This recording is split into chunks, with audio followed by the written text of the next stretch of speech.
20k. Siapa tanya tu? Customer tanya. Okay. Untuk yang ni 20k tak sampai. Cuba korang komen dekat bawah. Untuk yang ni. Yang ni 11k saja. Okay. Sepanjang 9 kaki, island 5 kaki. Kita bagi harga 11k. Okay. Sekali cold stone. Okay, cold stone corak ni. Okay.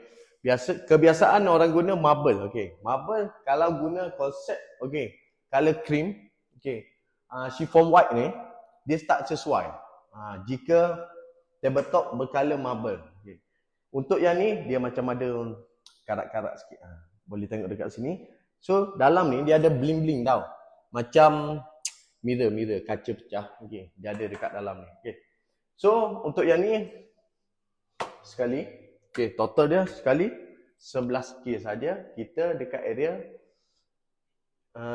Almira Resident, Bangi. Okay. Tak kisah rumah anda 1000 square feet, 1100, 900, jika dapur keluasan macam ni 11k je kita bagi. This is Gudang Boss RK, gang. Okay. So yang mana berminat boleh follow RK Cabinet Design Ideas. Okay. Kita tunjuk kompartmen dia dulu. Start daripada disk rack. Okay. Untuk disk rack free, gang. Disk rack free. Okay. Untuk sinki customer akan belilah.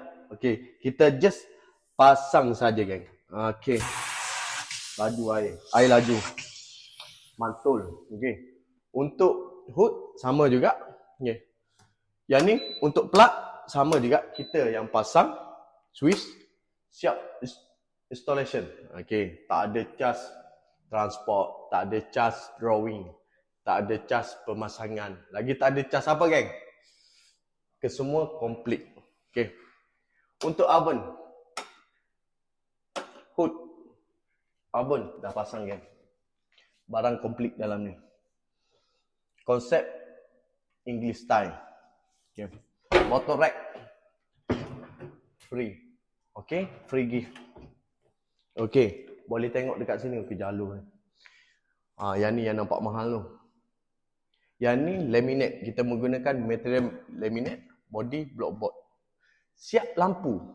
Logik ke tak logik? Harga 11k. Kita offer sekarang. Okay. Di bahagian depan pun sama. Okay. LED kita pasang. Downlight. Boleh dikatakan macam belanja sajalah. Tak ada berniaga sangat. Okay. DB dalam ni. DB dalam ni. Okay.